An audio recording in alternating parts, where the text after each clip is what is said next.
from heading towards any sort of Gnar pick there towards the top side. He will then default to a Scion, but maybe you're okay with that. Is Caitlyn priority over the Maokai?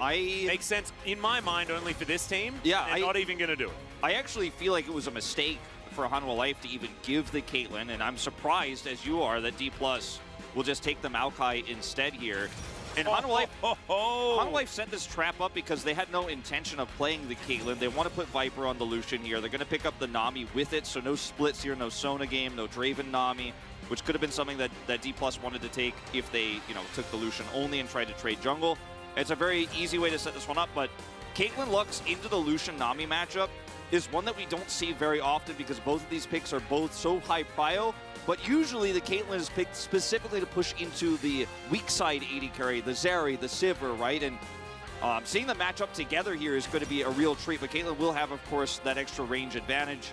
Yeah, it is pretty difficult for Lucian in this lane unless he can reliably all in and kill the Caitlyn. That can happen if things go awry. But Sejuani going to be locked down. It is going to be jungle and bottom lane pick for both of these teams. Very high priority picks in those departments as well. Thankfully, we don't have a Zeri in this game, so the Zeri Lucian situation not going to be there. The Caitlyn, we'll see whether that is going to be able to be enough to take down the Lucian for the first time for both of these teams, right? Neither of these squads have lost with Lucian so far. Exactly. As the Yone and the Ryze to be banned away now, Zeka probably heading towards possibly an Akali pick here. With the Sylas banned, is kind of willing to actually play something crazy like a Cho'Gath. Like, you might actually be happy to take a strong frontlining champion here, because even though it's Lucian in this draft, Viper will still carry. He will still pop in the late game. These two players are the late game Lucian players, right? In terms of the AD carry role. Yeah. So it's really interesting to see what D+ is going to do now, because I think as HLE, you definitely want to wait and save your counter pick for mid for Zeka. Considering the Sylas is already banned, Azir might just be the pick that D+ want to go to. And there it is, the ban towards Kingen. Yep, I like the on ban. Of course, we have to remind everyone that this is Deft versus two players that he just won Worlds with, which is pretty cool to see. Zeka and Kingen, they relied on Deft quite a lot during all of those series that went absolutely the distance during the World's knockouts. This K'Sante pick, and your narrative point very important here, but this K'Sante pick to me says, HLE, this is a vote of lack of confidence in Kana's ability to lane versus K'Sante. He's had a lot of struggles. They ban his Gnar away, so they protect the K'Sante pick in that way. But this is not what Kingen has been doing in recent times, and this is them saying, I think Kingen is going to outlane whatever Kana's counter pick is going to be. The Jace is banned, the Gnar is banned, and we have confidence we can kind of leave Kingen on an island, and he is going to team fight for us. Now you have, with the Azir face up, because you went for the R4 top pick, the Akali counter here for Zeka, if you want to play that with this Lucian draft. Yeah, I think Renekton was sort of standing out like a sore thumb, but Renekton into K'Sante doesn't necessarily win the matchup. You just can exist alongside the K'Sante, and then your top lane is in the mid to late game, and Renekton is not going to do quite as much. Yeah, because K'Sante, when you push K'Sante into turret, that's when K'Sante becomes strong. So you can only get so much. Oh! All right, this one coming. So we've had Zeri Lucian. We've been upset about that. I'd like to remind everyone of our old friends Azir Corki in the mid lane. Yeah, there's been a lot of talk about a stale meta here. This is not even stale anymore. This is off. Like, yeah. This has gone rotten like 2 years ago, Wolf. And why is it still in the cupboard? I also don't think it's very good into what D+ have put together. Just in theory here, you're Corki, okay, you can shore up some of the range problems you have against Caitlyn. Azir against a lot of mids, including the Akali, if she can't find a flank angle, will win that war of attrition with the Liandry's damage around objectives. But at least the Corki is going to offer you back some poke damage so you can try to push the Caitlyn out early. But you gave Maokai Caitlyn to Canyon and Deft as Hanwha Life, and your answer is the Corki mid. I'm gonna have to say I like the K'Sante pick. I like how they tried to save counter pick in the draft, but what we end up with here, I'm not satisfied with what Hanwha Life gave us. No, and I guess, you see Renekton and you're like, oh, we can win neutral fights. He's just going to be a handbag wandering around in circles, can't actually do anything until a fight actually starts. I'll have a lot of opportunities to throw rockets. The laning phase is pretty good for Corki into Azir. That's why we saw it so often. those sort of things, but they have a Maokai. So what Maokai does is it gives you, whenever your ultimate is up, you press R and a fight begins. That's sort of how it goes. And generally, you're in a really good position because those roots, that the Nature's Grasp, actually just snares everything on the map. And that's why this champion is so stupid, Wolf. And which of these two teams is winning all the fights early? It's absolutely not Hanwha Life. This is a team comp that needs time for this Corki to get online, but still wants to play around early Lucian, but you're playing it into the Caitlyn. Tough draft here for HLE. Yeah, I think so too. There is a window in the mid game. We'll see whether they can utilize that to pick up the win as we hop onto the Rift for game 1.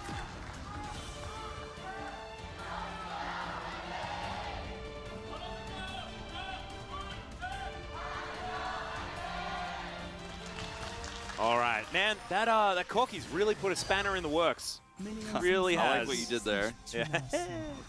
Yeah. Well, we're not going to have any shenanigans to start this one off, which I'm very happy about, because if this game was skewed from minute 1, then we wouldn't get to learn exactly whether or not Life Esports can actually find that mid-game power spike, because there is that one window, right? Because when you're spiking on, 1.5 items on the Lucian, the Caitlyn is not going to be at the same power level. No. Like, early laning phase, Caitlyn, great. But you get to that, 1.5 in the mid-game, and you're pretty happy about the Lucian. Gale that's Force, when you might get to like 1-2 items on the Corki. Yeah, Gale Force is normally the spike you're looking for there for Lucian, but we might actually see the Essence Reaver Kraken Slayer build from Viper this game. I think you kind of need that to win longer fights here. Oh, but could be, but if you take First Strike, do you normally... First Strike normally... the attack mode. Yeah, that is press the attack. We've seen that in the Sona lanes and stuff like that. Yeah. Maybe now with Nami, you just take First Strike and don't care. Well, he's very lucky that he got that first pick, because that's the only thing you're ever going to get, on the level 1, which is why HLE didn't even contest for this. It's a Lux on the other side. You have a Corki, so you're not fighting at 1. So Kellen and Deft get already level 1 control here. Viper got some First Strike gold, chipped away at Kellen's health bar. And this lane can go Lucian Nami favored if you make a mistake, but it is so difficult with the range advantage here and the extra poke that Lux can do, where she outranges the ebb and flow from the Nami. It makes it really difficult. You can just keep them at arm's length. That outranging really is a problem. As Canna hits level 2 pretty comfortably here into the Cassante, and we'll see the value that we'll get from this Renekton, right? I don't expect that Canyon's going to head top lane at all. Clid might pay a visit, right? Because the Sejuani value with Cassante is where you're going to get most of your permafrost action. But I just don't think it's going to happen. I think they just need to live bottom lane, because Viper and Life will just continue to get bled out if there is no intervention from either mid lane or the jungle. One of the other things about this Lux pick too is obviously it has great synergy with Caitlyn. This is known for all time, right? But it's great into Sejuani too, because you can just root the Sejuani if she comes for a gank. So it allows you to both put the pressure on, and because your enemy jungler is so reliant on the ability to get in and get to melee range, essentially, it's very easy to just back off here as the Lux and get away with this type of pressure. You're not going to fall prey to any sort of level 3 ganking. And if Maokai shows up too, then, I mean, there's no horse in the race here, unfortunately, for HLE. They're both pathing bottom side. Surprise, surprise. This is the meta. This is Caitlyn. This is Deft on Caitlyn. And so, we're like, all right, so there's some other parts of this draft, right, that could go well. Because this isn't going to be in the early parts. Yeah, this ain't it right now, because we've got, oh my goodness, okay, Light Binding will connect. Viper is going to get a couple of headshots off against the Nami and the Lucian, as Viper is desperately just trying to get all of this CS. Going to miss quite a few of them, as we can see. Already an 11 CS gap. And with this prio, with the Lux, like, Canyon's like, I got Scuttle. Probably get a double Scuttle here, as I've got a Zir prio as well. Yeah. And there's nothing that Clid can do here. As we were saying before, into this push, they get a free nice back timing. For Zeka, just to talk about his Corki. Oh. Okay, Zeka taking a lot of damage here from Showmaker, as we have a look that this is Corki favored. And also Azir is in a really good spot right now, based on the amount of victories we've seen in a row. Is Zeka just dead? No, he's not quite. Maybe soon. Zeka, please? He has no teleport, so this is a rough spot to be in. And if he has to buy Hexbreaker, he's going to be even further delayed, and he may just simply have to with how this lane is going right now. Was going to say, I didn't get a chance to caster curse him, so this one's not on me, that we were pretty impressed with his Corki back in spring season. Yeah, the Corki Callista with him and Deft, right? Like, yeah. That was sort of the DRX comp of last year. Exactly. He was very good at it, and he showcased, some really nice mid-game team fighting with the package and stuff like that. A little bit nerfed, obviously, but still viable, for this composition. Package plus Lucian, you're kind of hitting the spike at that similar way. Yeah, right. So in that regard, it feels very good, and the range he provides is awesome too. But the early part of this laning phase definitely makes you feel a little bit worried. Absolutely, and this is sort of how it was going to go, right? It's not like we're surprised by any of the outcomes so far, but what I'm looking for is how Hanwha Life Esports get themselves out of this, like this particular mode, because this is cookie cutter. This is exactly what D+ Kia want to do with a draft like this. It's how they played all season. Yeah, it's destroy this turret and then go destroy the other turrets, then have way more money and then win the game. That's sort of that's been the blueprint for how they win. It's a pretty good one. It's tried and true. I mean, dev teams have been doing this since EDG, since Samsung. Like, it's been happening for a while. If we go back to the draft, Hanwha Life Esports had the opportunity because D+ took the Maokai instead of the Caitlyn. They could have actually taken that themselves, and this draft would look very much more balanced and in a lot of ways more salvageable, I'd say. But because you just said, okay, we're going to give Caitlyn, we're going to play Lucian into this, you opted into this. You chose this. Like, yeah, you could have avoided this. If they pick Caitlyn first, you get Maokai, and you're like, I'm opting into this, but I have Maokai. You gave them Maokai and then chose this, which is where we're a little bit worried about how this early game is going to go. Staving up the pressure here decently well, but, 20 CS down is kind of normal in terms of how this matchup can go. Yeah. The Hex Drinker already bought here for Zeka. His build is delayed. No, absolutely. I think the Hex Drinker I like, but like you say, it is going to delay. And when you've got sort of that spike that you're trying to hit, any of these extra items are going to change that. Like even Viper picking up the Serrated Dirk, that's going to delay the Gale Force. I think that you need to have Gale Force Serrated Dirk combo to really hit the spike in the mid game. So I kind of like that one, but like you were talking about, the Corki's not going to be there alongside him.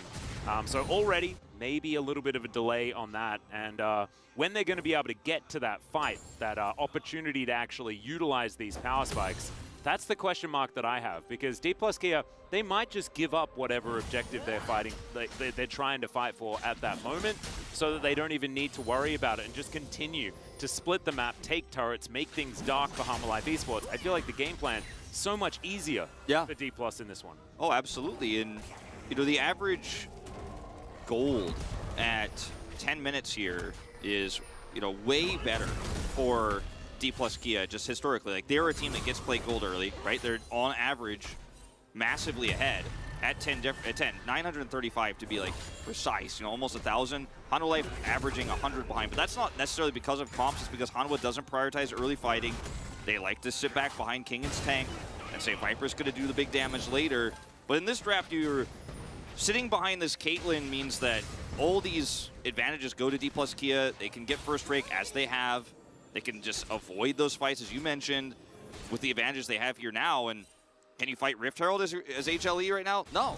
Oh, this is really sneaky from Clid. Kellen still has his binding. Are they actually going to get caught out? This is such a huge moment. The flash from Deft, really good reaction time, but I think he had a sneaking suspicion that this was happening based on Hanwha Life Esports' movement there towards that bottom side. But still, flash down for the Caitlyn. You'll feel great about that if you're Hanwha Life Esports. Canyon shows up here, though, and I have a feeling this is not the end of this exchange.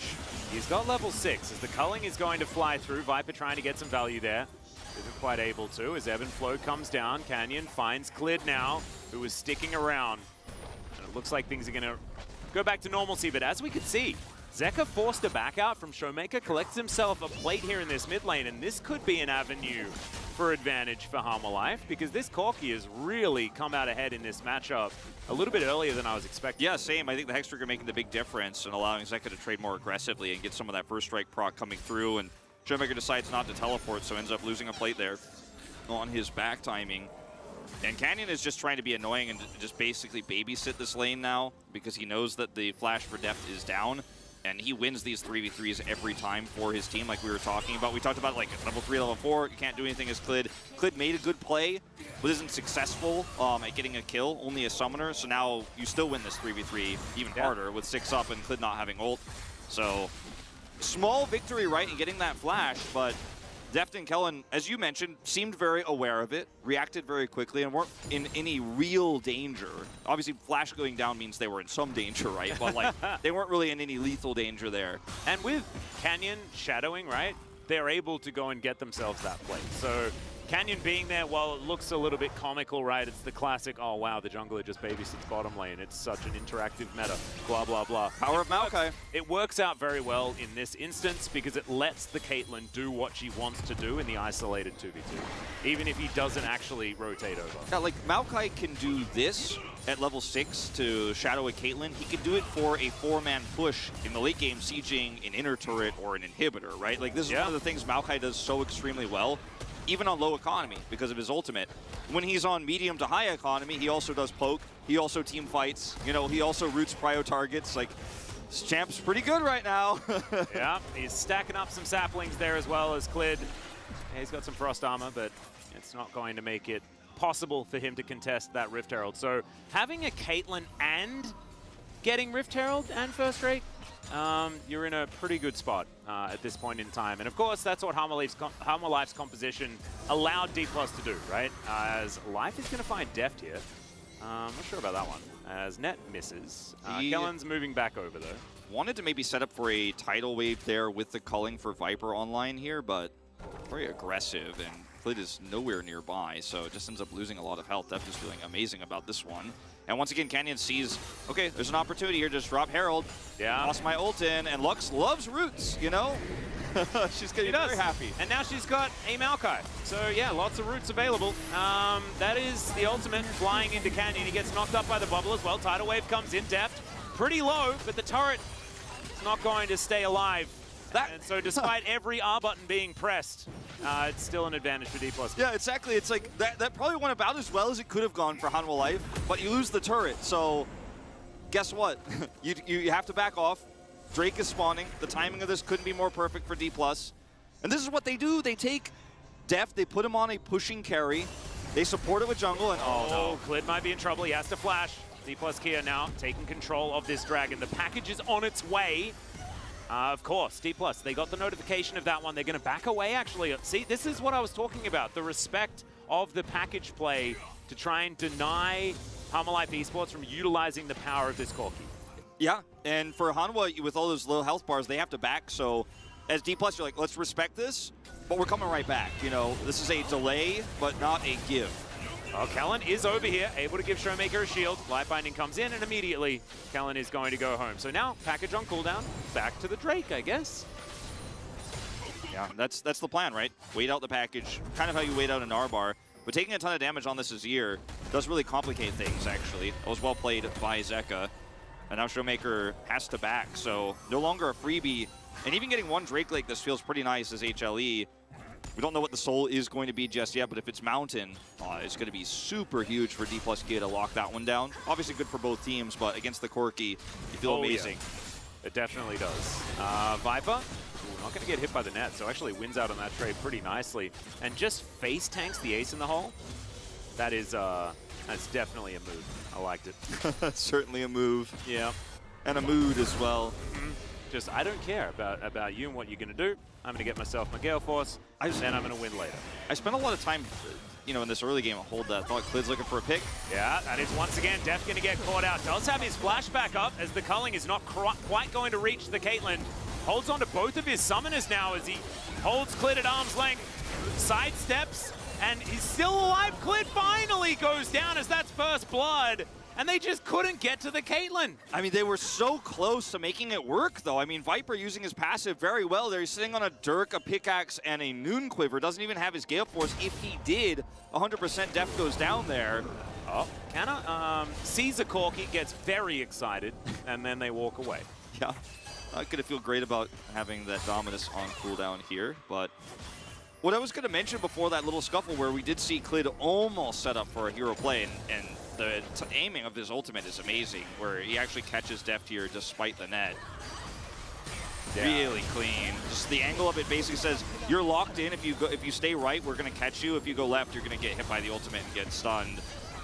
Then Clid here just kind of has to tank it up here while the tidal wave comes through just a little bit late. And look at Viper, so close to getting def, but so far at the same time.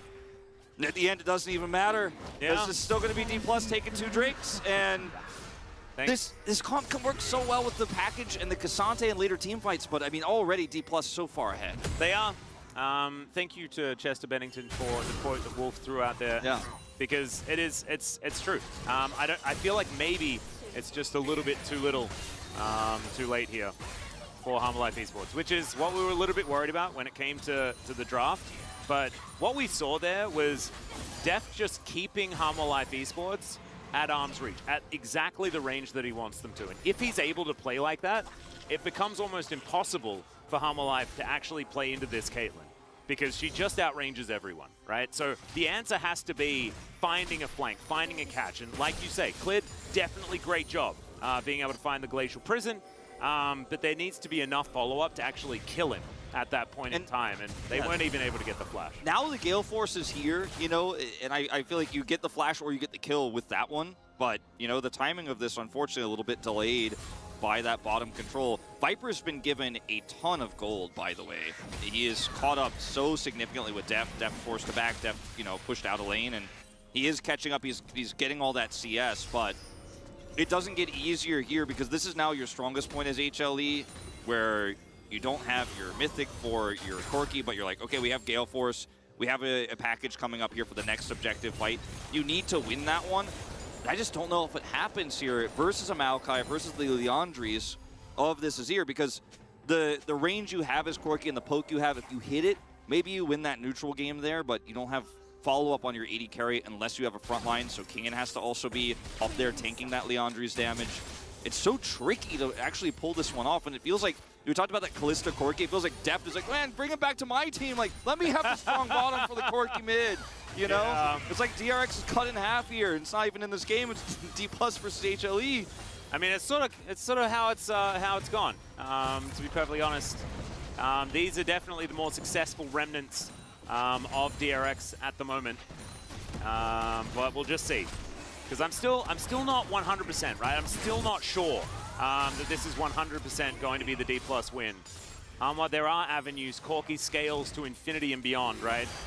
But it's just not looking good right now, especially as Shirley comes down here in this mid lane. It's going to get so dark. These traps can really play a big part for all of these sieges. How do you get in and stop these objectives from just all going in favor of D+ here? And Humble Life, they're lucky, right? It's a Cloud Soul, and everyone other than me not exactly super excited about the Cloud Soul, but having all of that extra movement speed will be good, and I think these will belong to D+ gear. Yeah, no, I don't see anytime soon a way for HLE to really say that's mine unless they get a pick, right? And Clid looked for one.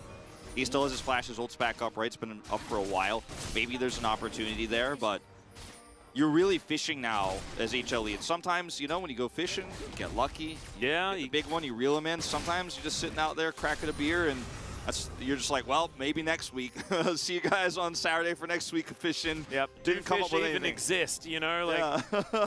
I'm going hungry tonight, but don't worry. I was on a diet anyway. Didn't want dinner. It's fine. And they have some nice lures here in that they have this really tanky Cassante, who can maybe try to force the people out of position. They've got a Corki who's got a great escape and has a package to set up fights later and can split the team in half. That maybe Kingen can get in there into the front line. Maybe Showmaker gets picked early. There are, you know, some tools in the tackle box, let's say, if we're going with a fishing analogy. Speaking of. Well, Kellen is going to get culled, and in goes Viper, picks it up. You love to see it. So they have managed to figure it out here. Maybe it was fly fishing that they'd opted in for as far as that tackle was concerned. They took the sinker off. They're like, oh, that weren't supposed to be using that one. You're not waiting for the bobble on this one. Kill. No, exactly. Well, you know, they've picked up a smallmouth bass, let's just say, with this one. You picked up Kellen. You didn't get his summoners. He's going to be up for the objective fight, so some extra money going over. Can you siege the turret is the next question. Well, Glacial Prison comes in. Canyon has to flash. Nature's Grasp comes out just to defend this turret, but you were talking about utilizing things in order to get this Drake. Now that big ultimate that Canyon needs is not going to be there.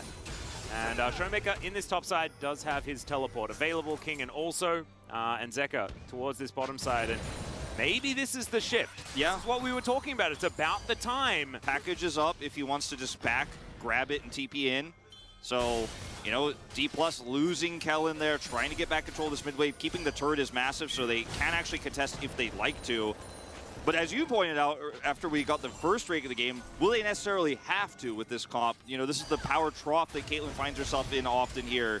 And they're setting up with this Renekton bottom side. Here's Zeka, back, package, TP in. He's got a great TP ward here on the right side. There it is.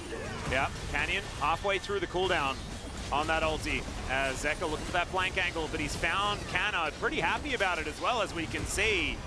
As now D+ without their Renekton. Humble Life, 5 men strong, standing in this river. The traps are set up for Def. Just don't know whether it's quite going to be enough as the tidal wave pushes Canyon away.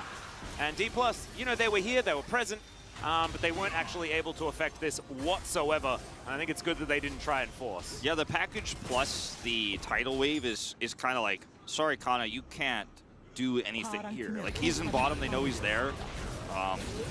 He's going to try to do something here, but nice buffer of the Valkyrie. If Kana was able to maybe collapse in there and, you know, get behind HLE so they could kind of sandwich, maybe you get an opportunity, but you just can't do that versus package plus tidal wave. Like, the Renekton isn't going to have a great option there. So Kana's job in this game is to hopefully lock down one of these carries on the backline, maybe catch Nami if she's way out of position, but otherwise just kind of be a side lane threat and be that potential collapse. As you can see, we're going back to smallmouth Kellen over here. As this gets called, doesn't want to flash before the objective, so just allows the kill to go over. He definitely could have flashed his way out of that one, but it's just like, rather play for the objective. Doesn't work out D+'s way, though. Yeah, I think that Kellen didn't expect the last bit of extra damage or something like that, because I think you do flash if it's going to keep you alive. But not going to. Might have been spectator bug or something like that. It's just very strange.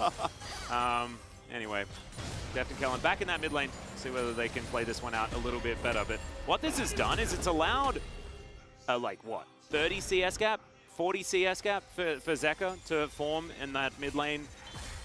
Yes, Canna is ahead, but it's Crocodile. It's the Renekton. We don't really care about him getting ahead of Cassante. Cassante is going to be a better tank as the game goes on. Bit of a release date gap on that one. And the Corki is just going to keep getting more and more difficult for D+ to deal with. We also haven't seen Showmaker really try to use any of his power here in this mid game. Like, he hasn't punished any. Viper's like just out here for free. Well, you know, Deft is almost dead. As Viper is, I think he's hit that power spike. I mean, Deft is pushing, or rather, Showmaker is pushing these minions towards an inner. But if he rotates down here with Emperor's Divide, you can't play like this. But because he's just kind of side lane botting this one, a lot of opportunities here for the solution. Well, Nature's Grasp comes in. They can't really get towards Clit, and he's not really the target they want to get towards either. As at least D+ Kia hold on to their outer turret in mid lane, but Canyon once again finds himself without an ultimate, this time without any imminent threats of an objective going down. The ways in which Viper dies when he goes for those aggressive Gale Force culling moves are getting caught by Maokai, very slow, difficult to lock him down. He has Cleanse also. Or, you know, big Emperor's Divide coming through. You know, you have a ability to maybe lock him down with a Binding, right? Or Renekton's there, but if the 1-3-1 for D+ is pushing deep, you know as Viper you have a huge leash to actually keep sieging this turret and keep pushing back Deft and Kellen before Caitlyn gets, you know, stronger here on 3 items. Even with rapid fire cannon, you're like, culling outranges me. So really have to respect it. And HLE have played this mid game so beautifully. And this is the traditional HLE. Down 3,000 gold in the mid game, win a great 5v5 team fight. Later, Viper plays perfectly. You win anyways. Like, that's kind of their MO. It is. And all right, final spark going to come in. Deft actually taking a lot of damage from that rocket. And this is where you're going to run into problems, right? Because all of those range difficulties that we were talking about for Humble Life Esports become less and less of an issue when Corki becomes more and more of an issue. Yeah. And right now he's got those 2 items. The Ludens is now being completed as Viper dashing forward. Showmaker going for Banshee's Veil to try to mitigate. Oh, that's a big flash from Kellen. They're going to look for Zeka here. His headshot comes down. He's very close to dead, but they've caught Canyon. The tidal wave avoided by the twisted advance. You love to see it as now Viper able to dash his way out of this one. Deft desperately trying to get in range. Life has to flash. Showmaker turns up, and everyone scatters to the wind. 1 minute left on the Drake. They're not really fighting over too much outside of mid control right now. And the waves are pushing for D plus Kia. Bit of a Maokai moment, right? You know, he could dodge that tidal wave. He could put that ultimate down. He could zone the rest of the team out. Life has to flash. Viper luckily gets to hold on to his, but almost goes down there. And now Hanwha Life with some critical tools gone here right before this next objective fight. D plus looking to grab Soul Point. They've got a Renekton over here on side. They've got a nice collapse angle. And HLE just kind of have to fight their way back here. They also have a Cassante, so not a lot of side lane power. That's why that outer turret and top side is still standing, and Kingen, no TP here. He doesn't want to be like, we'll give this one because it's not Soul. I'm Cassante, I'll split push. Can't really do that, so not a lot of options here except to just walk into another Maokai fight. Yeah. We'll give it up. Oh, yeah, Zeka on the flank does find Deft. Fast bomb not going to connect. Ace in the hole, tanked by Cleared, happy to do so. Frost armor that is now going to fall down. Still, damage is done. Deft taking a big chunk. Still looking for that Infinity Edge. That is going to be the first big spike for the Caitlyn. It looks like D plus Kia will be able to just group up on this Drake, take it down pretty fast as Hanwha just booking it towards this turret. Kellen, can he actually find a final spark angle?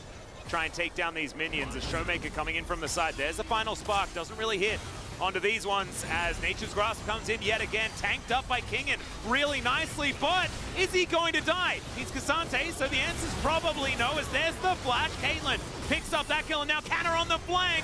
They've all tunneled in, but Canna's taking so much damage. The Emperor's Divide from Showmaker, and he's turned it around. D plus Kia, they found their window, and Hanwha Life Esports just climbed in it. Oh, it's a disaster. It's now Viper versus the world as Caitlyn picks it up. Surprise Teemo indeed. Triple kill for Deft, and here's the Baron. You're just checkmated as Hanwha Life, and this is going to be the game-winning play here. Showmaker seals the deal, but even with the potential turn in the choke point, you're a quirky Lucian. You know, if you're turning here with serious mid-lane damage, or you have like an Orianna in the choke point, you're like, all right, yeah, maybe. You've got a Draven, maybe you have enough damage long-term, as this is really well set up here by Canyon and Kellen. You're not getting our turret. They have to evacuate. Kingen gets caught here. And then you're like, okay, we got Tidal. Maybe we could turn. But there's a Crocodile pushing through the top side. There's no way out. And, I mean, Showmaker just says, sorry, you guys are all dead. It is a doomed situation. Like, it might actually maybe lose one or two is what you're thinking as Hanwha, as Canyon says, or rather, Showmaker says, nope, it's a wipe. And as HLE, what do you do here? Do you put Cassante to try to kill an outer turret top? There are no options. You can't win the Drake fight. You can't side lane. You can't push bottom. And it was an overextension. It was greedy. Because, yeah, you want to be able to take the outer turret. You want to grab outer turret, trade it for the Drake, right? That feels good. But don't overextend. Don't give them this lead, because now it's 7,000 gold. Beforehand, you were like, yeah, but we've got Corki who can do ridiculous things. As Canyon just walks in and takes Viper's lunch money. Blitz going to interrupt the blast cone, though, as here is the Nature's Grasp. Teleport to come forward. Canyon's basically unkillable. Final spark goes right through Hanwha Life, and Clid is just going to die. Canyon having a field day. Don't give this guy Maokai. This champion's broken. Zeka just doesn't even TP in. He's like, I'm getting some bounty gold bottom side. You guys are trying to kill a Maokai. And with the TP coming over here from Showmaker, he won't even get that bounty gold, in fact. It's just pushed away. I'm sorry, I got a little bit emotional there. Yeah, well, I mean, look, you can't give Canyon Maokai and give Deft Caitlyn and be like, it's because R5 quirky. Yeah. I just don't know if that argument really holds water here. I'm going to be honest with you, Atlas, when I saw that, I was like, I thought we were going to see something more exciting. I thought we were going to see something more inspiring, because when you give the Maokai, I'm like, okay, and I was even like, oh, D+, man, you should have taken the Caitlyn. But then they just take Lucian. They opted into losing lane, and then... But mid-game did kind of work. And so we go back to sort of that mid overextension, because maybe that's actually a bigger moment than we thought, right? Because, I mean, right now, Canyon should be dead. This was a great interrupt from Clid, but the rest of the team gets there in time. I mean, there's just so much chase, and, like, Kellen's like, I'm playing Lux. You guys are not getting out of here. And Zeka is just bottom side, right? Like, if he's here and he could hit a few rockets, maybe that damage pushes them back and a few more people survive, but you can't make that choice. Showmaker has TP advantage. He needs to go bottom side and actually stop that turret from going down.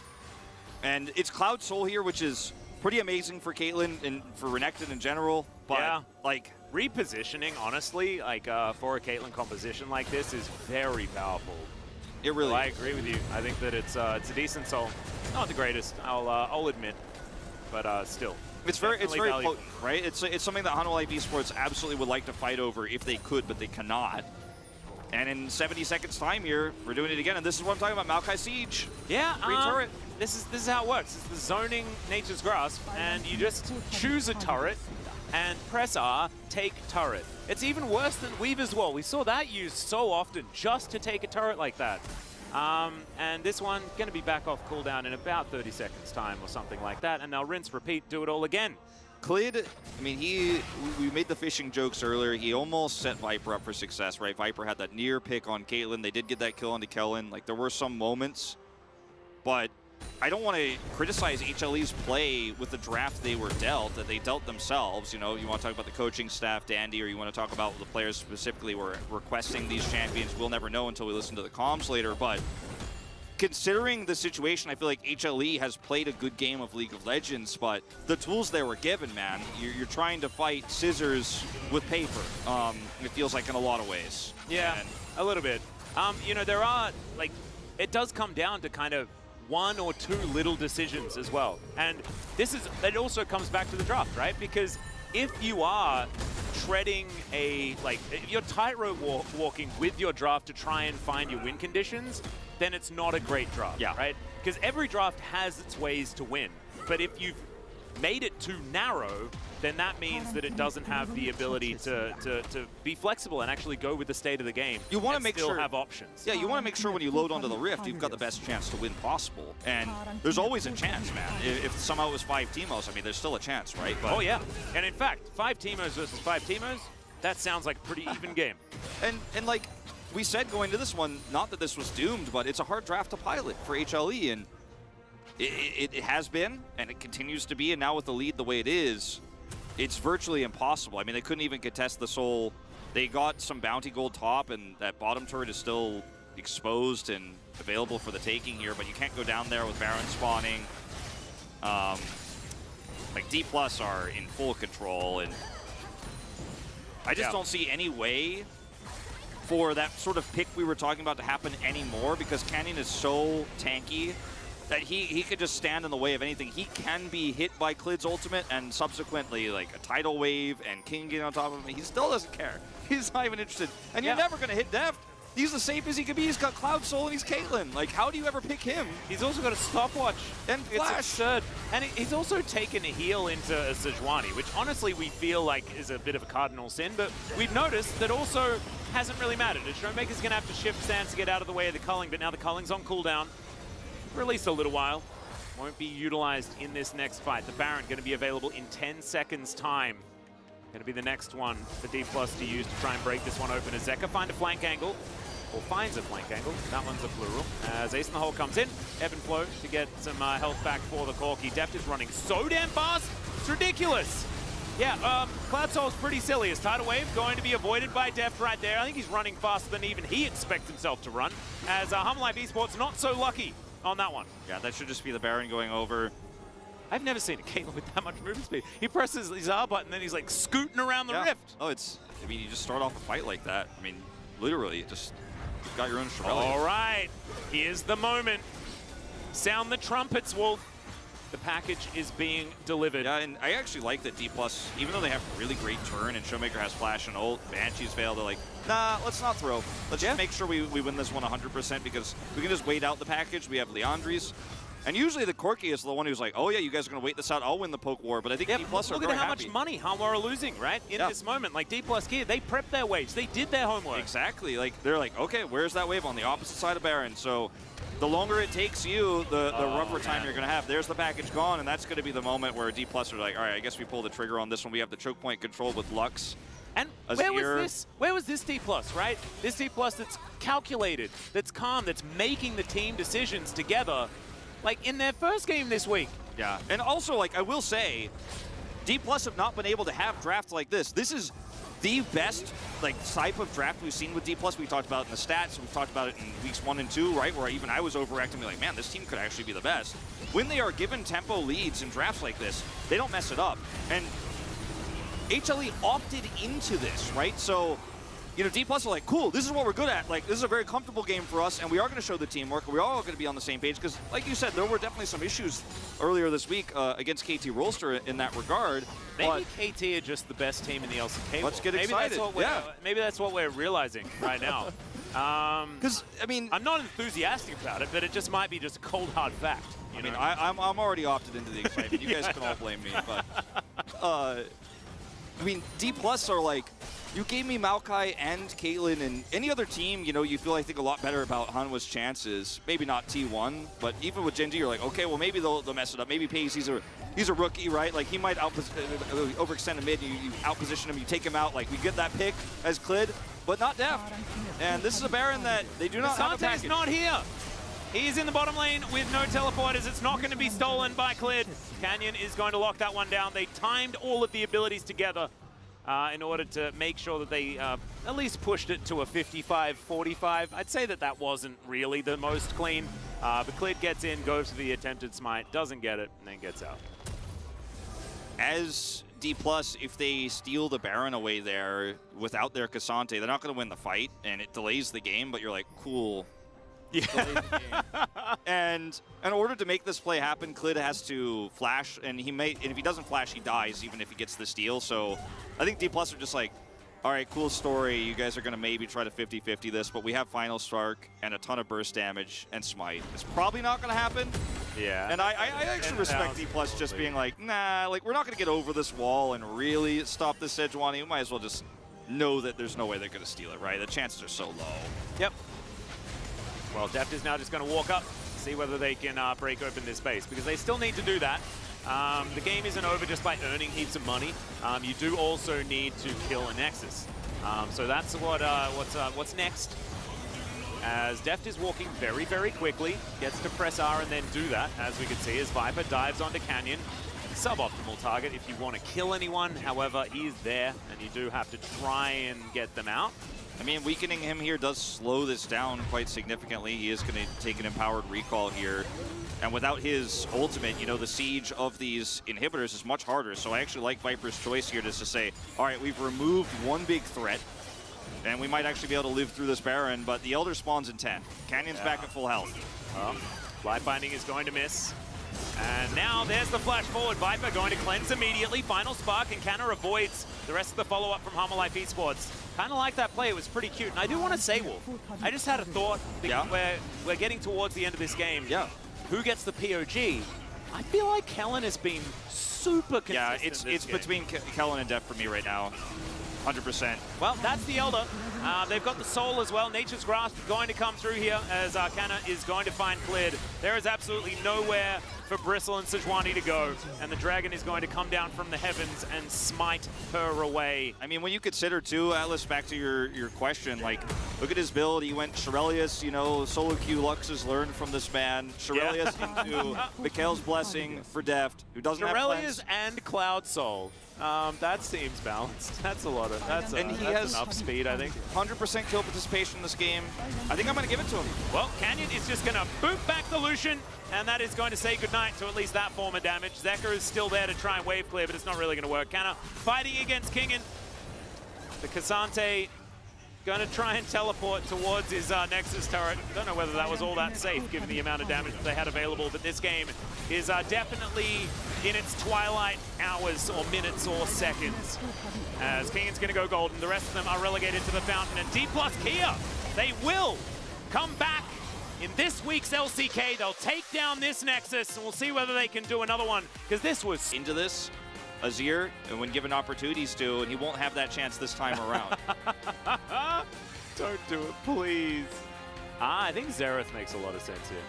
Oh God. Okay. Well, I guess this is just this is where we live. This is where we live.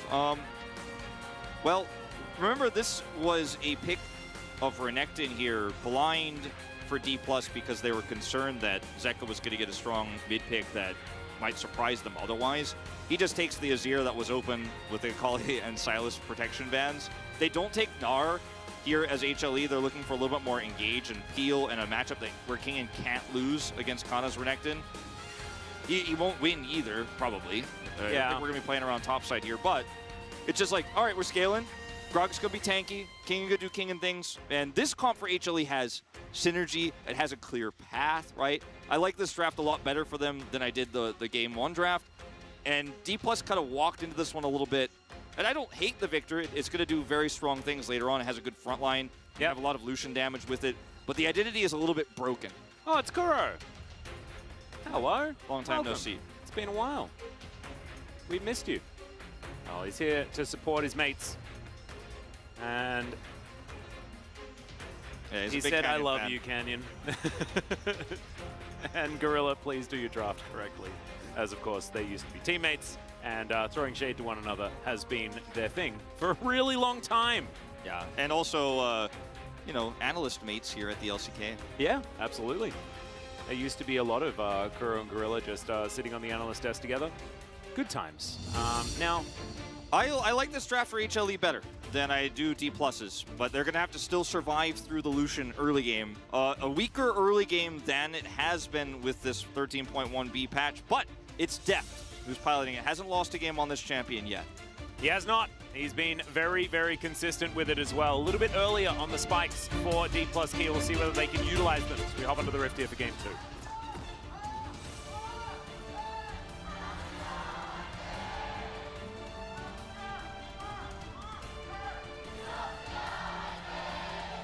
All right. Here we are on the Rift for Game 2. See whether this Azir win rate can continue just extending to infinity, because it really has not found too much hindrance in that particular trajectory thus far. And we'll see whether the Victor is going to be enough to push it off the edge. And look, I'm not super inspired. I'm not. This is a draft that has a lot of frontline for the Victor, and it has a Wukong, so Showmaker is not going to be left out to dry on this Victor pick. Like we have seen a lot of comps where Victor just is like, all right, we're a very squishy comp, and hopefully we do all the damage very quickly and win the fight early. Yeah, we've seen a lot of this level 1 action. Yeah, I like it. That back is definitely very ostentatious, and I'm into it. As Clid's gone a little bit more of a serious Sejuani skin this time around, we have noticed a fair bit of switching from Poro Rider to the battle skin, which definitely is, you know, a bit of a sign of, all right, it's time to win. It's time to get serious. Not here, not in the top lane, though. The top lane is going to be a lot of Gragas saying no to Renekton, and Renekton just saying, all right, I guess I'll kill minions. And that will happen for about 20 minutes in this game. Yeah. Level 2, very strong here for the Lulu. You can see the normal runes here, Aerie, Scourge, and she is going to be putting that pressure on with the barrier that Viper has taken. Deft has to take Cleanse into the Sejuani, and the Gragas, of course, another issue. So you are losing a lot of power here, but that's just the nature of the beast in these drafts. So this Lucian feels a little bit weaker than it could have been if the draft was different, right? So some other edges that HLE pick up here in the draft. Little-Ant's going to go slightly wide there, allowing D+ Kia to get back some control in this lane. Evan's Flow, a lot of value, but level 2 is hit. And Harmalife Esports waste no time at all. Immediately, barrier and heal, both used on that level 2. Feel really good about this as HLE, everything according to plan. And this time, you know, you do have the Wukong that you could potentially worry about here if you want to push up super aggressively, but it's a Zeri and a Lulu. You're not actually trying to force plates or anything like that. You're just trying to get small advantages here and then get to the better scaling aspects of your bottom duo that, you know, Deft obviously has played Lucian in the late game so extremely well. It's something he was so famous for in our Worlds qualifiers and then at Worlds itself. Yep. Clid's down here. He is, but they're running out of minions pretty quickly. I think it's a risky dive, to say the least, especially with some lower health bars, so they're not going to risk it. And Clid can identify, okay, Canyon is topside. Look at where Kingen is. He's not taking any chances. Yeah. Even though it's like early game Wukong, you just don't want to risk it. Now, ooh, that was a big hit, though. Yeah, they could actually commit. Well, we'll see whether Clid can actually make this one work. Is it full health right now? It's an early cleanse as Deft gets underneath the turret, gets out of the way as Viper's going to be taken down. It's a disaster for Harmalife Esports, and now Kellen is just chasing them down the rift. Oh no, Harmalife Esports, they botched the dive. Viper slams his fist on the table. You can see there as well, very frustrated. The botch of the dive is really going to hurt. Oh, now your flash from Showmaker as well, fantastic. There's the flash forward from Canyon, all too easy. Red buff's going to help out, and that is a second kill. I think that bot dive honestly has wiped Halma from the map. Oh, yeah. I mean, baited in Zeka. You have... I mean, Kingan's like, I'm safe up here, right? Because I'm Gragas. I have been playing respectfully around the fact that Wukong is top side, but Zeka doesn't get the memo that, hey, Canyon's definitely in the vicinity, somewhere between top and mid right now, and the flash comes out from Showmaker. He chases a step too far, and he goes down. Yeah. Saves his flash at least. You know, there could be a follow-up gank here with level 6 hitting for Showmaker and Canyon, but... It is pretty interesting that Zeka didn't flash, because I hadn't actually factored that in. After Showmaker flash, I just assumed that there was just also a flash from Zeka. Watch this bot dive. Is Deft cleanses early, but it doesn't matter because his sidestep is so good. It does not have heal. He's polymorphed here and still gets the dash right afterwards here. And the bubble is perfect on the Viper. That is the end of that. Kellen, the MVP again, man, of the early game. He also, yeah, flashes the Arctic Assault so that the Sejuani is nowhere near auto range. Really cute. There's Showmaker's flash, and Zeka, as soon as he sees Canyon, he knows, if I flash, I'm dead anyways. Just going to walk it out, unfortunately. Oh, I guess he was walking to the wall so that he could flash the wall so that he could then get out. Because otherwise, yeah, if he flashes a little bit earlier, then Canyon can just walk it, and he's still dead to the next Nimbus strike. Yeah, he's just so far away from his turret. Really unfortunate start here from HLE. I mean, this is 1,000 gold to lead here for the Lucian that, or for the Lucian comp, right? That actually was gifted this advantage by a failed dive. Yeah. Well, now it's going to be Drake picked up. Next one going to be a Mountain. Means we've got Hextech, Chemtech, Cloud, and Infernal as our possible souls. A few of those feeling better than the others, as we don't quite have the serrated Dirk done for Deft. Quite yet. So Viper and Live probably still feeling kind of okay outside of that bubble landing. Yeah, the bubble getting the kill for Kellen means that Deft doesn't quite have that big spike of plus 400 for First Blood. Ooh, everyone just dashing into each other here. Great polymorph to avoid the rest of Deft's follow-up damage. But still, that is a barrier used. He'll just about back up again here for Kellen, and Life does have his for the next trade. Bubble going to be avoided. You can see how critical not having that Dirk is actually in these aggressive trades. Deft out of mana now. As, you know, down in this lane, you are still going to be facing against a Lulu's area. Barrier trades like the one we saw there very aggressively can be quite strong. As Clid trying to use this Prio to maybe set something up, but doesn't have 6, so... Yeah, and this wave just going to be dealt with by Showmaker. Last minion comes through, prepped already by the wave itself. You'll love to see it. 3 wards to spot him if he was hoping that maybe he would sneak back here and then go down and punish the Lucian Nami. So, Showmaker in a really great spot here despite the lost flash. Now, this is still going to be a serious time for Harmalife Esports. They need to regroup, because getting back into a game after everything kind of goes wrong like that, and it's due to your own mistakes as well, that's very difficult, right? Because we talk about this game being very snowbally in the current meta, but also it's emotionally draining. Playing League of Legends, everyone who plays it understands that if you get off to a bad start like this and it's your fault, it feels way worse, and it's far more difficult to then make good decisions afterwards. And Harma, it's now on their shoulders to make sure that they do make these good decisions. These are professional players, and they've got to try and rally. And it's a tough ask. We talked about this in the last series for HLE earlier this week about how Clid was like, my teammates don't trust me, you know, and it was a really rough start to the season. There's a lot of problems that we're still working out internally, like things like Viper calming in a different language, thinking about League of Legends in a different language, right? Like, you spent so long in China that trying to get the comms right. It might be a disjointed dive there because of it, but this is part of why I said for how emotional both these teams have looked that whoever wins game 1 wins the series 2-0. Now that's just my speculation, right? We'll see what happens in reality. This game is far from over. It still is a scaling area, 0 comp here for HLE, and the lead that was picked up in both mid and bottom is not so substantial that we're already pulling the obituary out. Well, Zeka is going to find Clid here, and there is no flash available on Showmaker, so he's just dead. There's the scoop. That is the classic Azir into Victor. Yeah. I mean, Victor, no flash. It's just coming up here for Showmaker, but the timing is great. Clid looked for one angle, comes back a second time when he has his ultimate, and it's just as clean as that. Now Canyon really going to struggle to hold on to this Herald. Well, he's going to see what he can do. Does secure it. There's the eye. Oh, is he able to pick it up? Oh, just barely, as Canna's here bodyguarding him. And now going to be able to walk away. So, collects that one just barely in time. Wukong's so good at turning those fights with the Renekton, though, with ult available. Flash for both Wukong there and the Renekton means that HLE are like, you know, if we had a little bit more time here, maybe we could actually punish you, but we just can't quite do it. No ultimate there for the Azir because he used it to kill Victor.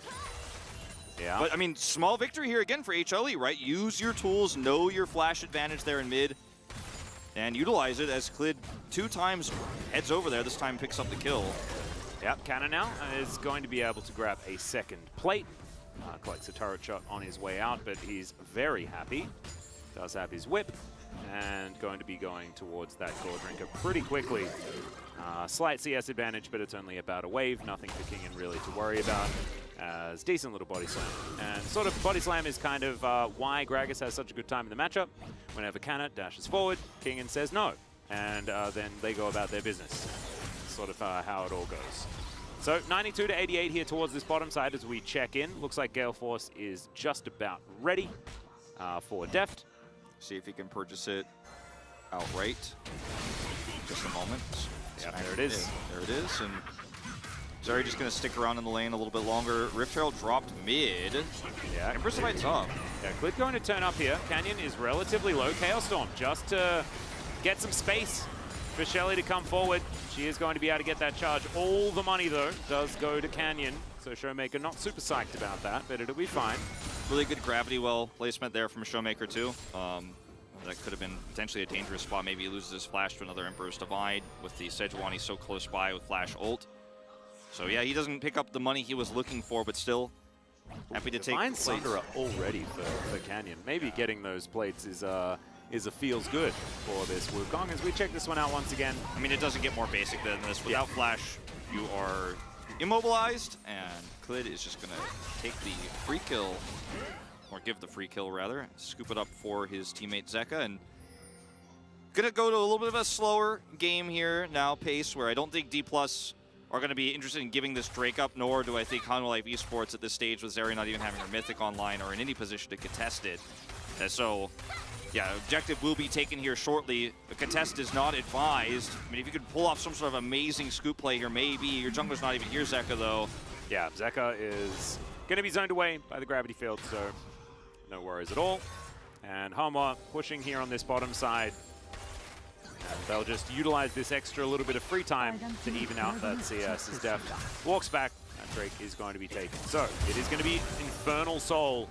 Actually huge news for D+ Gear who have control of this stage of the game, right? Like Infernal Soul becomes a win condition with its power level as Kingen getting taken down relatively low here. There is the body slam that says no, as we mentioned, and it says no, and then nothing really happens. You feel really good when you get Infernal Soul with the Lucian comp too, because your Lucian later on in the game isn't going to have the same damage output as a Zeri, but if the Lucian can single target eliminate someone with that extra damage, you feel great. Bubble is going to come forward here as there's the Wild Growth onto Viper. Kellen in a bit of trouble though, as maybe the Zeri things are going to happen.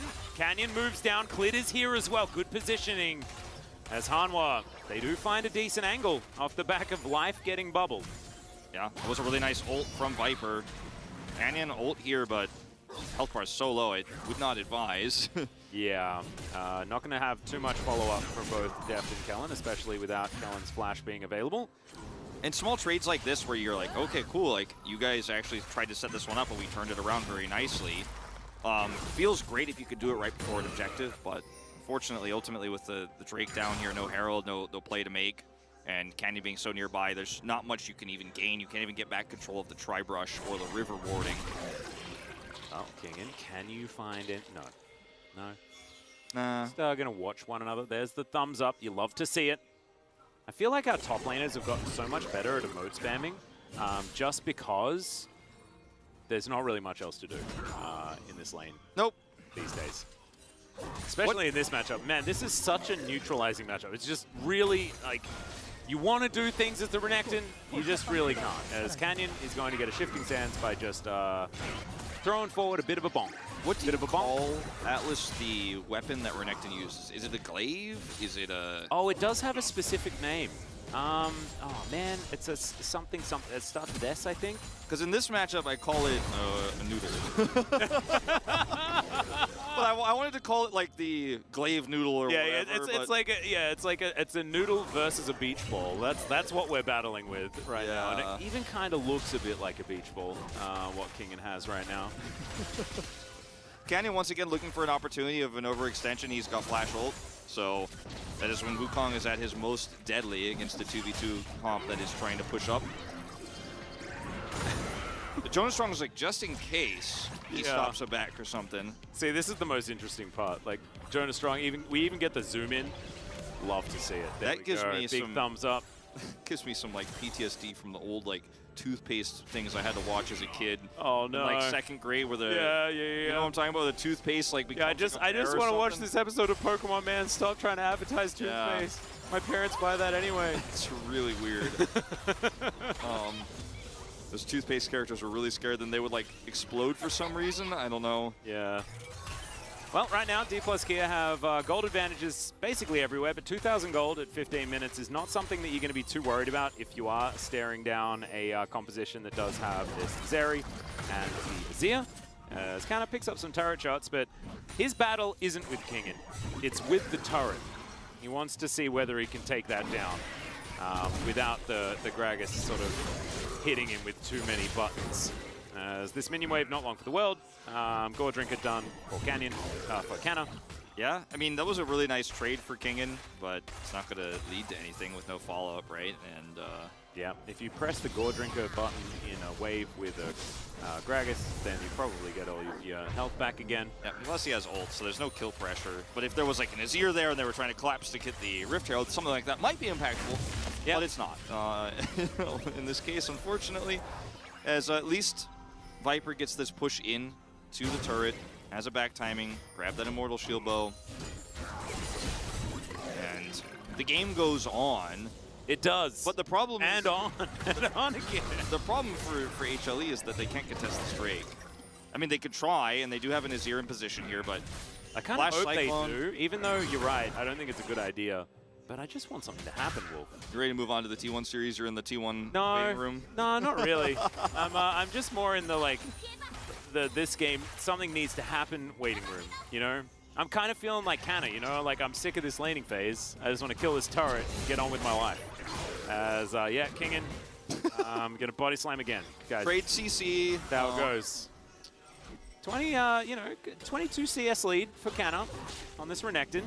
Doesn't have a lot of health, but he's got a Gore Drinker. Yeah, he looks vulnerable, but he's not, guys. Don't be fooled. It's the Dominus, Flash, Slice Dice, like, it's fine. Infernal, up and available.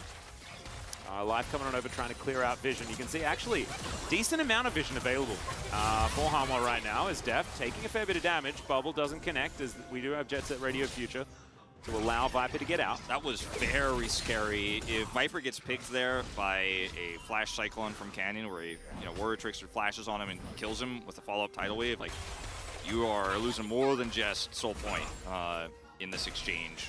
So he gets out, luckily. Nice Glitter Lance there from Life.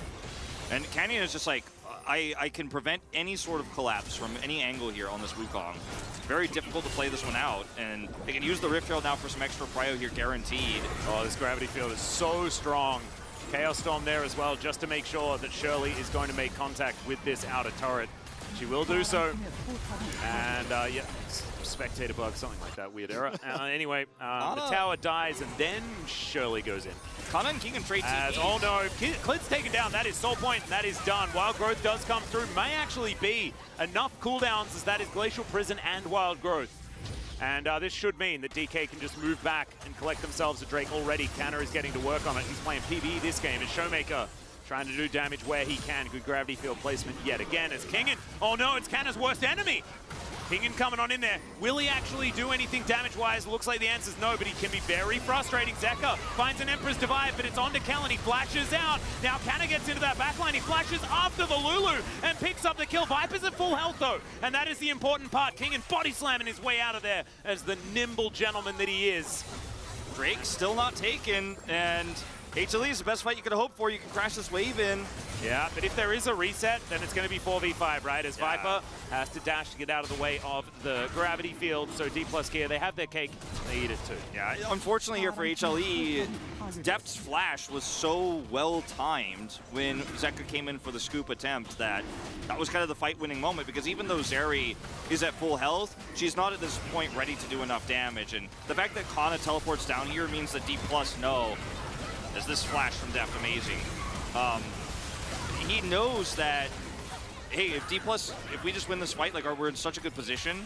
And so, of course, Gragas has to teleport down bottom side as well, and this becomes a real 5v5 fight this early in the game for their comp. But Deft doesn't get caught by the Emperor's Divide, doesn't get caught by the follow-up there either. And Renekton's here, so you're kind of like, we can't force this. Like, Zeri wants to kind of zip around and do that damage in the team fight. We're still sitting on shield bow. Yeah, it's not quite enough. But still, we did get a hint of what a Harmalife Esports team fight is going to look like if they've managed to take a couple of these flashes beforehand. Because you see an Emperor's Divide like that, and it's double flashed, you're like, good Emperor's Divide. Nicely done. Yes, you lose the fight, but you only lose your Lulu, and it's not soul, it is just soul point. And so it could be worse, as we like to say on the LCK broadcast. That's the new interesting caster word. Yeah, could be worse. This is kind of an interesting choice. Yeah, unique things were done in this case. Could be Very worse interesting here for that we HLE. picked Zeri Lucian again. Interesting indeed. I want there to be a team fight here where Viper gets to certify his Zeri, right? I want that to happen. I want everything we talked about, how good his Zeri is, like how much his damage share is for this team, why he had after like the best AD carries right now performance-wise individually. Yeah. There's all these things, right? But the game state doesn't allow him to do that yet. Like you mentioned, he almost did. He almost had that opportunity. And in 3.5 minutes, he either does or the game is over, right? So we'll see. And I hope that he actually gets to have a good Zeri moment there and the game goes on and we actually have an interesting back and forth here, because this meta has been so snowbally. It would be terrible for HLE to bomb out of this final match this week with a rocky draft in game 1 that gets obliterated, and then in game 2, 2 small mistakes just lead to D plus Kia snowballing their lead and these breaks stacked up. And also, Harmalife Esports, they're on their quest, right? They're on their quest for the eastern side of the bracket, and they are getting closer and closer. With a win here, they get there. They get to 5th place. They push D plus Kia beneath them. This is such a huge swing. D plus Kia, on the other hand, like, it's 4th place that's on the line. They move ahead of KT with a victory. And to be able to get that little bit of revenge against the team that just beat them this week would feel very, very nice for the squad. I think they need it as well, like the confidence boost for D plus Kia that has been a bit rocky with their performance. It's very important, as Canyon was just looking to try and pressure Zeka. Wanted to get himself a cooldown or two, but doesn't get one. Canyon here. Well, there it is. Cyclone comes in. Showmaker now just moving on over. They knew that Shifting Sands was going to come through as the turret falls on the bottom side of the map. Multiple positions of pressure for D plus Kia right now, as Clid was looking for a way in. Kana has TP. They have a Leandri's on this Victor. I mean, there's some serious considerations for HLE where they're like, they could maybe do this Baron. We have to stick around here, try to defend this turret. TP is very aggressive. There's the teleport from Kingen, looking to try and make his way in. Oh, the bubble under life is so good. As Kingen, can he find Showmaker? Showmaker might just die, and yes, he is going to go down. Can they find any more is the question. As I think Showmaker kind of just gave up the ghost there, realizing, yep, I am not quite as fast as these other people. Yeah, he doesn't have flash, so really greedy choice here from Kingen in a lot of ways. If there's punishing champs on the other side, but they know Cyclone's down, they know Showmaker doesn't have flash, and he gets away with this. Does it away from Kana, so Kana can't interrupt his teleport or anything like that, and that actually completely shuts down the possibility of that Baron threat in the turn. Like, I don't think D plus can actually do Baron, but the threat of it means that Han will have to play around topside to teleport, gets them a kill. Showmaker's off the map here, does have TP, but maybe this amount of pressure relieved gives you a fair fight for this next Drake. Runans is online here for Viper. You're going to have to hope and pray for it. That's the important part. I think Kingen was holding onto his ult that entire time as well, which is another reason why I think, yeah, Showmaker was pretty happy just to give that one up. His flash now back available, though, as the culling eaten by Viper, but pretty comfortably, as we can see. No need for the barrier just yet. Kana does still have that TP advantage because of that teleport, so he can actually push the pressure up here topside while D plus try to group for this Drake that spawns at 30. 4 Drake stacked into super early Infernal Soul is not something that HLE can give up, but that's why Kana's going to get this teleport, or rather this turret for free, because Kingen has to walk over with no teleport. So Kana ready at any moment here to come over. Flank wards, not great for him, but he could just teleport straight bottom. Yeah. Oh, wow. Lord Dom's complete. Kana goes back. See what he put together off the back of that one, because Showmaker also collects his Void Stuff. These are a few decent item spikes. Vector's Cal done, and Kana gets a stopwatch as well. He can frontline, but I don't know whether they can get here in time. They do have vision, but this is going down extraordinarily quickly as Showmaker trying to run in. Kingen finds the flank angle cleared, locks down the Drake. Viper ults, and he has a lot of safety right now, avoids the tidal wave. Kana flashes on top of him, but I don't know whether it's quite going to be enough. Kingen goes down first, and now Deft is dashing around in the back of the fight. Viper needs to find these autos, and this very moment, it could happen. He manages to split up D+, but everyone makes it out. They don't get the Drake, and that's the main thing. But top laner, jungler, both dead. The Baron on the table. Yeah, they are just going to rush straight for this, and they have a Victor with enough damage to actually push this one down. So at the end of the day, HLE, they stop the Infernal Soul, but they lose the ensuing fight, and Zeka does no damage comparatively to Showmaker there in that last fight, and he's just kind of zoning away while Kana is on top of the carries. And one last maybe flip attempt. Yeah, this is pretty desperate though, as they don't have any smites available. They just turn immediately. Canyon sticks on the Baron, and now Deft trying to get that culling through. Showmaker goes very low. I don't think it matters whatsoever. So now Baron in hand, and they traded just a singular Infernal Drake. It's the power of Soul Point here, demonstrated by D+ Gear. We're going way back to this play here. Showmaker has no mana, no flash, is caught by Body Slam. He knows Cask is up. He's just going to say, I'm walking towards them, hope you guys get out. Yeah. But he has TP and flash, so he doesn't care that much. Now, Kingen locks the door here, attempts to stop Kana from getting in. This Emperor's Divide actually kind of puts Kana right where he wants to be, because he has stopwatch and can get on top of Viper. During all of this, look at where Zeka is getting pushed away by Showmaker, and Viper, despite being Zeri, who is online Wild Growth and has no pressure on him, can't chase these kills down just yet. And a lot of that was on Kana, like blocking him there. Great stopwatch timing, beautifully played. It was actually 100%, yeah, just Kana's really good play. And when you are a Renekton, pressing stopwatch, it's like a zoning stopwatch, because you can't, like as the Zeri, you can't stand next to him. We saw immediately afterwards flashes for the stun. And so you have to be very wary of that Renekton, and so Viper couldn't really get into that ultimate position to be able to do enough damage. And if he tried to, he would have died, and if he backs away, you're like, cool, we win the fight. Yeah. Like, you're kind of locked into no good options as HLE. At least they stop the Infernal Soul. The game goes on, Zeri's looking for Could be worse as Viper, oh dear! There's the Wild Growth. Life and Viper gonna have to vacate this area as, my goodness, okay? Deft and Callan, fair bit of damage available next to one another. Tidecaller's Blessing as well as a Hero Mandate. There we go. After the Kingen debacle, where he was able to pick Showmaker, look at the line of vision. No flank wards, they just push that off the map here. And there's no Drake for 2 more minutes here, so D+ put all of their vision topside, try to siege this up.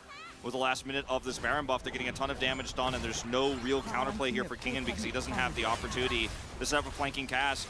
Yeah. Only if D+ overstep does he have any agency. Very clean macro game here from D+, and every time D+ gets temple leads, man, they just don't mess it up. Yeah. They just don't. If you want to play an MMO with Kana, by the way, I'd join his guild. I reckon he'd be real good. His PvE, absolutely powerful, managing to take down all of these turrets. Across this map, 2-0-1 right now on the Renekton, and he's creating a lot of pressure. He got the cowl and now just buys with the broken stopwatch the GA early in this game. He's 70 CS up. He has to be killed twice, so he will have so many stun opportunities onto Viper. Viper has to kind of outspeed him and zoom around these fights with a good ultimate. And that's with IE, which he should have fairly soon here. I don't know if he's necessarily going to have it. He's backing now. This is what everyone's waiting to see. Observers watching Viper. Does he have the money? He's backing now, so he should have an IE for this fight. But he has to deal with the Renekton twice. He has to deal with Showmaker's damage. Flash is up for everyone except really the Wukong here and the Renekton. In terms of engage here, D+ missing those tools, but they already have Prio. It's going to take a miracle here. I'll be frank with you guys for HLE to win this fight. No, it's going to be really, really rough. If they manage to get another Infernal, then, maybe they're feeling a little bit better about the state of this game, but without that and winning the ensuing fight, it's going to be dark times. No Baron to trade for. Yeah. This is it. As Def dashes forward, looking for Zeka. My goodness, the aggression out of this guy. Gale Force, that's a cooldown that you are happy to use just in an exchange like that. And Zeka might need to go back. This has been a great game for Kana and for Canyon. You know, these two players have shaped how the lead has ballooned and exploded here. Yeah, I've really enjoyed how Kana's played this matchup because it can be very frustrating playing into this. As Showmaker's just walking towards Viper, he's going to have to get out of there. Unable to stop the back onto Zeka as they can see, but 8 seconds to go, and look at how far DK have pushed Harmalife Esports away from this Drake pit. Kana over here as well. And they've moved all that vision. Standing there together. Okay, this teleport going to come forward.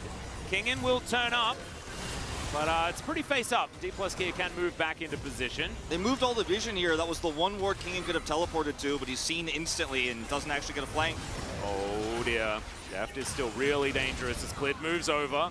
Ardent Blaze not doing a lot of damage at this stage of the game, as we can see, but Harmalife, they have to walk in. They have to figure out a way to make it work as Kingen going down solo. Tidal Wave comes in. He gets knocked up, but he flashes away. Kingen, all right, you're an agile, portly gentleman, but no will TP. Make it to safety. Yeah, no TP, can't get back here very easily. They're just going to push the envelope. Yeah, Canyon just throwing his Warrior Trickster in there, and they'll just back away again. They're testing, trying to get cooldowns. Every single time they want the full commit from Harmalife, as now they'll say, oh, I guess we'll get a Constellation Infernal Soul. Yeah, and unfortunately, even without the Cyclone here, there's so many ways to lock Zeri down that without your tank, without your Gragas, that's just Infernal Soul over. Viper looks super frustrated. He's calming a lot here, but I think he's got hope that maybe there still will be one team fight in this game where he can pop off and maybe bring this one back, because we have seen it, right? We've seen it from this player specifically on this champion. Oh, yeah. It's not impossible, but the tools that you have here or don't have are so apparent in these fights. Like, Kingen is so low, he gets out with the Wild Growth, but now you don't have Wild Growth. Kana still has his stun. He still has his GA. They still have choke point control. They're clearing all these wards. And with Kingen using that teleport just to try to help his team get to a 5v5 position, he can't then return to this fight, so it's a free Drake. I mean, a free, I guess, you could say. I mean, that was well played by D+ to nearly pick him there. And I wonder who Mako sent a message to at the beginning of today to wish them luck. Was it Viper or was it Deft? You know, who was his favorite bottom lane EDG duo partner? I'd say I wouldn't be shocked if he sent them both a message. Yeah, I hope Seems so like too. that kind of guy. He is definitely that kind of guy. As, all right, in goes Clid, throws the ultimate to Narnia. No one's in prison now as, okay, party casts all over the place. Showmaker really great footwork. He goes golden as well as D+ Kia. Can you protect your mid laner? The answer is no, but they're going to win the fight anyway. If you can't protect them, avenge them!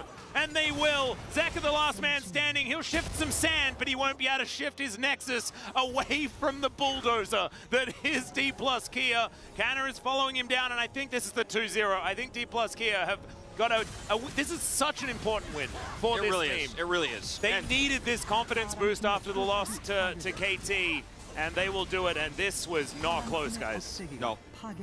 And after game one went the way it did, I'm not surprised, especially when you see some of those small errors, right? The failed dive, that pick mid. Like, these are mistakes you make when you're frustrated, when you're having emotional problems, you know, after Okay, double tap. Not going to be enough as Zeka gets the Wild Growth Life, just running forward, desperately trying to... Look at Lulu in front of this Renekton. It kind of states just how this this series is felt right now, as the Nexus will go down. All business for D+ Kia. They're not wasting their time getting kills. They're just getting ready for their next series. Showmaker looks like he's exhausted after the series. I think he played, you know, I think that last play against Kingen where he just completely outplays him, I think that's where Showmaker's like, all right, I didn't enjoy dying this entire game, but I felt good about that. Yeah, no, you took the words out of my mouth. I was like, okay, well, he had some really nice side steps there at the end. Otherwise, was just doing Victor things, doing some damage there, but this game was really about Canyon and Kana and how they controlled this area. And yeah, of course, Def too, on the bottom side of the map, handling the Zeri Lulu pretty well.